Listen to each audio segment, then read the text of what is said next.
Il est 8h40 sur Studio Qualita et nous avons le plaisir, la joie de retrouver notre ami le docteur Daniel Guggenheim qui était en confinement pendant, on va dire, plusieurs semaines, près de 2 mois, et que l'on retrouve ici avec plaisir dans ce studio. C'est aussi une part du retour à la normale, de la sortie de crise. Alors on va justement parler de cette sortie de crise avec vous, Daniel, et bien entendu de ce nouveau gouvernement avec un nouveau ministre des Finances que l'on attendait depuis longtemps pour essayer de remettre en marche, on va dire, la machine économique et sociale du pays. Alors, Israël Katz, bien entendu, pour lui, le défi principal majeur de ces prochains mois, c'est de sortir le pays de la crise économique. À votre avis, comment va-t-il s'y prendre ? Oui, bonjour. Bonjour. D'abord, vous voyez, je suis venu sans masque pour mes auditeurs. Voilà, c'est très bien. Me reconnaissent et à 2 mètres de vous. On redevient normaux. Les gestes barrières. Voilà. Hier, il y a eu la première réunion entre Israël Katz et Benjamin Netanyahu, la première réunion de travail. Je suppose que beaucoup d'Israéliens et vous-même aurez aimé savoir qu'est-ce qui s'est dit. Qu'est-ce qui s'est dit, être comme une mouche sur le mur quand il part. Maintenant, ce qui se passe, c'est la chose suivante. Je peux vous dire en gros ce qu'ils se sont dit. D'abord, la première chose sûrement que l'un a dit à l'autre, tu as vu que la note d'Israël économique, malgré tous les problèmes qu'il y a, et le corona, est restée la même. Hier... C'est le triple A, c'est les AA-, mais c'était ce que le S&P, qui est une des grandes agences de notation mondiales sur les pays, a décidé qu'Israël peut faire face aux défis économiques du corona. Donc, apparemment, c'est une bonne chose. Maintenant... ils ont commencé, à mon avis, à se dire la chose suivante. À peu près depuis 2-3 semaines, si je ne me trompe pas, le déconfinement économique a redémarré. C'est exact. C'est-à-dire qu'on a recommencé dans la fonction publique nouveau à travailler. Vous savez que toutes les administrations doivent maintenant recevoir les gens qui viennent, le public, comme on appelle, sauf le seul qui n'a pas fait ça, c'est le Bitoire Leumi. Les impôts, on peut, par exemple, mais le Bitoire Leumi, il a dit qu'on peut pas aller à partir d'aujourd'hui aux impôts. Déjà depuis quelques jours, aux impôts, et à toutes les administrations, le seul qui n'a pas repris, c'est le Bitoire Leumi. Ouais. Et hier, les analystes financiers dans les journaux, les économistes ont posé la question pourquoi pas chez vous. Ils ont dit on n'a pas eu le temps de s'organiser, point de vue des gestes barrières. Mettre de l'alcool-gel, je ne crois pas que c'est un problème. Ouais. Je crois que, et c'est la réponse que je voulais venir à votre question. C'est pas la seule critique qu'on formulera envers le Bitoire Leumi. Voilà, c'est-à-dire qu'à mon avis, et ce qu'ils ont eu, la réponse qu'ils ont eue n'était pas, à mon avis, la vraie. La vraie est comme ça. C'est qu'ils ont un problème par rapport au chômage. L'emploi, malgré ce déconfinement dont on vient de parler, n'a pas repris. C'est-à-dire que on avait parlé souvent dans nos chroniques. On a parlé d'1,5 million de chômeurs. 1,2 million chômeurs, voilà. De personnes qui avait été mis, une grande partie, 1 million à peu près, qui avait été mis à ce qu'on appelle congé sans solde. Ouais. Congé sans paiement, enfin. Sans solde, sans solde, on peut dire. Khelat en hébreu. Maintenant, ce qui se passe, c'est que, bien que la machine a redémarré, une partie, autour de 100 000, un peu moins, sont revenus. Donc, les employeurs ont repris. Mais. 100 000, c'est très peu. C'est très peu.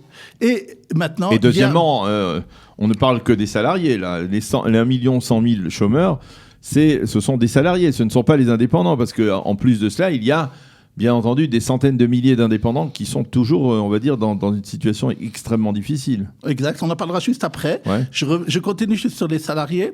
Qu'est-ce qui se passe ? Il y a le double de personnes qui sont maintenant venues demander de la travail par rapport à des gens qui ont été repris. C'est-à-dire que finalement, le chômage, vu de cette façon-là, ça dépend comment on compte ce Khelat, il n'a pas été résorbé malgré... l'ouverture de l'économie. Et c'était une des choses que pensaient ceux qui ont fait le ministère des Finances et autres, qui ont poussé au redémarrage de l'économie. Ils pensaient qu'après plusieurs semaines, ça aurait suffi pour redémarrer surtout l'emploi. Et ça n'a pas eu lieu. Où le bas blesse. Où le bas blesse. Et je vous donne un exemple. Par exemple, la chaîne 13 avait des journalistes et avait signé un contrat disant je ne licencierai personne jusqu'en juillet, un contrat général.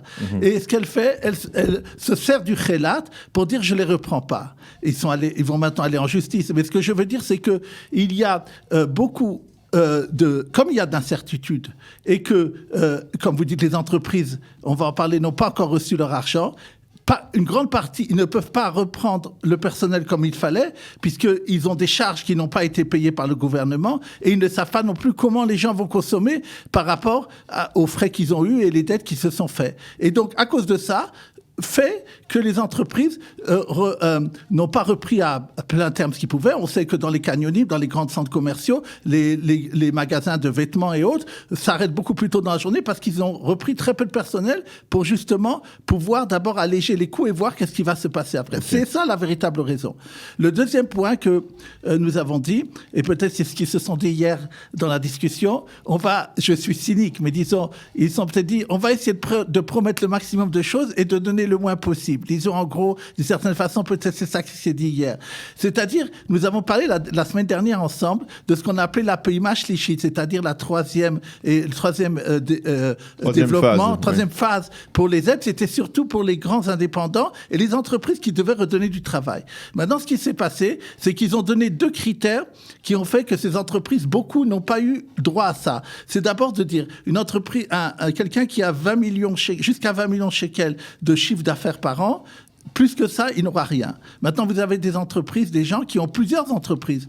Et les impôts ont décidé de tout mettre ensemble. Et ce n'était pas normal comptablement de faire cette chose-là. Et donc, ça a été une des raisons pour lesquelles ils n'ont pas été payés. Une deuxième raison, c'est que l'État a pris les impôts par facilité ou pour d'autres raisons, a décidé de voir si le chiffre d'affaires a baissé par rapport à ce qui s'est passé 1 an avant. Or, il peut y avoir des raisons spéciales pour chaque entreprise pour lesquelles, l'année dernière, en mars-avril, le chiffre n'était pas bon pour diverses raisons. Et ce qui fait que l'indemnisation de cette troisième partie pour les grandes entreprises n'a effectivement n'a pas eu lieu et sûrement explique une partie du fait que le chômage... Quand vous dites que Netanyahou et Katz ont probablement décidé de faire beaucoup de promesses et de ne pas les tenir obligatoirement, pourquoi finalement, s'ils veulent faire des promesses, pourquoi ils ne les tiendraient pas, alors qu'apparemment, on l'a déjà dit, l'économie israélienne a les moyens de tenir le choc? Par exemple, vous avez sûrement, je crois que vous avez parlé de ça dans votre revue de presse, mais peut-être avant il voulait faire une loi, Netanyahou l'a promis il y a 1 mois, de faire que les indépendants auraient le droit au chômage. Ouais. Hier, l'opposition a voulu mettre cette loi et ça a été immédiatement enlevé. Ils ont dit, nous allons faire une commission pour ça. Et c'est-à-dire que, surtout les impôts et au ministère des Finances, qu'on appelle ceux qui dirigent, eux, ils voient la cagnotte en gros. Et ils voient surtout les dépenses. Et c'est ça qui fait, à mon avis, beaucoup, pour l'instant, le fait que ces aides et l'emploi ne redémarre pas, c'est la façon dont le ministère des Finances gère les choses. Peut-être il se garde du temps pour lancer un plan de relance, je ne sais pas. 2 choses très importantes que je voulais dire, que je n'ai pas pu dire la semaine dernière, les problèmes... Le chelat, le fait de pouvoir être en congé sans solde, a été maintenu jusqu'à la fin de ce mois de mai. Donc, c'est une bonne chose pour les gens. Et une dernière chose qui est surtout pour les usagers des bus, on aura tous ceux qui, vous savez, il y en a qui sont abonnés, qui achètent une fois par mois, ils auront le droit à un demi-mois de... Mais c'est ça, pas entre nous, Daniel, ce sont des détails. C'est-à-dire, moi, j'essaye de comprendre quand les indépendants en particulier vont pouvoir essayer de mettre la tête en dehors de l'eau, quoi, parce que c'est-à-dire qu'est-ce qui est fait, qu'est-ce qui est pris comme initiative pour essayer de permettre de tendre une main vers les indépendants, ceux qui sont par exemple dans le secteur du tourisme dont on parle beaucoup et qui ne sont pas revenus à la normale et qui ne vont pas revenir à la normale dans les prochains mois. Le secteur du tourisme, 2 choses a été faites. C'est pas les seuls. Vous l'avez dit, j'ai entendu dans votre revue de presse, ils rouvrent les hôtels la semaine prochaine et donc il va y avoir un tourisme intérieur qui va revenir. Par rapport à l'ouverture d'Israël face à l'extérieur, à partir du début juin, les Israéliens pourront aller dans certains pays et aussi certains pays vont revenir à partir du mois de juin en Israël, dont les Américains. Les Delta a dit hier qu'elle va revenir vers Israël. Donc, le tourisme va reprogresser. Maintenant, il faut dire quand même... Non, mais le tourisme va reprogresser, ça ne suffit pas à sauver des... Attendez. Maintenant, ce qui se passe, à mon avis, c'est la chose suivante. Vous avez remarqué que les allègements vont plus vite que prévu. Et c'est du fait qu'apparemment, il faut le dire, il faut être heureux de ça, qu'en Israël, l'épidémie semble pratiquement être arrêtée. C'est ça le plus important. Et donc, c'est possible. À mon avis, le gouvernement veut deux choses. Un, voir que les gens, sûrement après une période de confinement, veulent absolument consommer. C'est pas encore vraiment venu. Ils attendent ça. Deuxièmement, il est certain que le gouvernement va lancer dans les prochains mois des grands plans de ce qu'on appelle les tashtiyot en Israël, c'est-à-dire des trains et des choses comme ça, des infrastructures. Et ça va donner de l'emploi. Et donc, c'est possible que ça va aider la machine économique à redémarrer. Alors, on va essayer d'avancer un peu dans les différents secteurs. Je voudrais qu'on parle aussi de la vague de chaleur parce qu'elle s'est rajoutée, on va dire, à la situation économique et elle a aussi un impact économique et social. Oui. D'abord, vous savez que c'est le dérèglement climatique. Oui. Je ne sais pas si vous l'avez dit, c'est historique. En mai, aussi long et aussi fort. Il n'y a jamais eu ça. Maintenant, hier, on a dépassé le record historique de consommation de mégawatts en électricité. Plus de 38 000. Quelles sont les conséquences ? Non, vous savez, la compagnie d'électricité, depuis des années, comme dans beaucoup de pays, a décidé d'arrêter par exemple le charbon, pour la production de charbon et de se mettre au gaz. Au gaz, pour pouvoir utiliser ce qu'on appelle les énergies vertes, le solaire par exemple, pour pouvoir produire l'électricité. À tel point que la consommation d'électricité a été importante, ils ont dû hier redemander aux usines de charbon, enfin aux productions de charbon, de recommencer. Et c'est un problème écologique, surtout à Ashkelon. Ils s'étaient engagés d'ailleurs, au point de vue de la justice, d'arrêter bientôt complètement l'exploitation du charbon là-bas. Et ils vont demander maintenant 3 mois en plus, disant, voilà, on est dans une situation qu'on n'avait pas prévue, et donc on demande un sursis. Maintenant, c'est très important à dire aussi, et on en parle souvent, et vous le dites vous-même quand je fais certaines critiques, mais où est la planification ? Par exemple, on a un soleil merveilleux. Et pourquoi on n'utilise pas ce soleil ? Et ce qui se passe, c'est que maintenant, la nuit, il n'y a pas de soleil, c'est normal après 8 heures du soir. Mais il n'y a pas eu en Israël une politique de ce qu'on appelle pouvoir garder l'énergie. Il y a des fossés maintenant de possibilités de garder l'énergie qui a été absorbée pendant la journée par les capteurs solaires. Et Israël n'a pas fait quelque chose pour ça. S'il avait fait quelque chose à ce niveau-là, on n'aurait pas eu besoin hier de prendre le charbon pour pouvoir produire de l'électricité. Alors, je voudrais qu'on parle d'une chaîne de supermarchés, la chaîne qui est connue à Tel Aviv, mais pas beaucoup à l'extérieur, c'est la chaîne Yehuda, qui a été condamnée à payer 150 000 shekels aux consommateurs pour avoir dépassé les prix. Dans quel cadre ? Comment ça se fait qu'elle n'a pas... Oui. Elle a pendant 3 ans... Vous savez qu'il y a des prix qui sont imposés à la consommation, les produits de première nécessité, les yaourts et des choses comme ça. Et les consommateurs ont remarqué que, de façon systématique, elle ne le faisait pas. Ils se sont plaints à l'autorité qui est chargée de vérifier ça. Et ils ont fait ce qu'on appelle en hébreu une tvia yitzukit, c'est-à-dire ils sont allés au tribunal.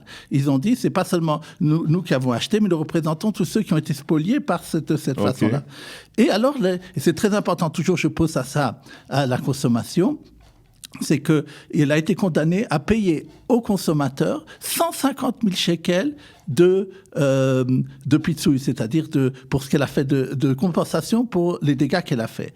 Et c'est-à-dire si quelqu'un maintenant va aller à Super Yehuda, il va voir que lorsqu'il va faire ses courses, il aura une réduction sur sa facture. C'est pour ça que je conseille à mes auditeurs et aux gens qui nous écoutent de faire toujours très attention au magasin. Et il faut savoir, et le juge a félicité ces consommateurs d'avoir fait ça et leur a dit, tu donneras 10 000 shekels pour ces gens-là qui ont bien fait leur travail. Et c'est très important que les consommateurs, surtout en ces périodes de crise, vérifient que les magasins n'abusent pas de leurs choses. Eh bien, docteur... Juste une dernière chose que je vous avais dit, c'est l'histoire très importante des gens qui maintenant sortent du Chelat pour revenir on a parlé qu'il y en a quand même 100 000 qui ont fait ça à peu près. Alors, il faut savoir plusieurs choses. La plus importante, c'est que ça a été une période qui a été comme ça congelée. Et que si on revient à zéro, c'est-à-dire si quelqu'un veut maintenant licencier, il faut qu'il fasse ce qu'on appelle le dire d'avant, etc., et avoir le droit, et faire des procédures habituelles.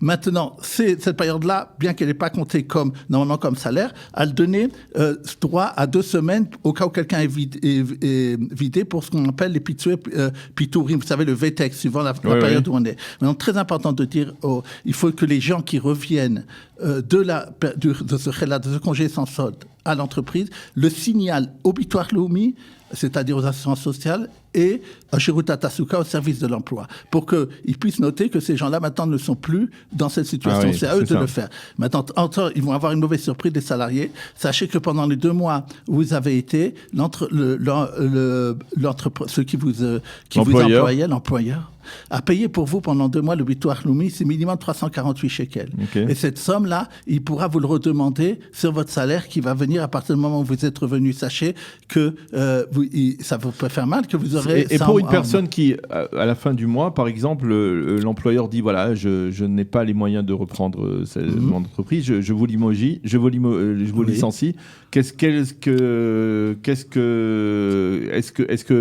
Comment ça doit se passer ? Est-ce qu'il doit limoger absolument son employé, ou alors, par exemple, il peut le faire traîner encore avec du khalat ? Les psychologues parlent de ça. Il y a un problème d'incertitude de l'employé. L'employeur ne lui dit pas maintenant ce qu'il veut faire de lui. Oui. Les gens attendent. D'ailleurs, il y a eu certaines pressions, et apparemment c'est beaucoup, de gens qui ont demandé, tu vas travailler maintenant gratuitement pour moi pendant cette période, ta santé est payée par l'État.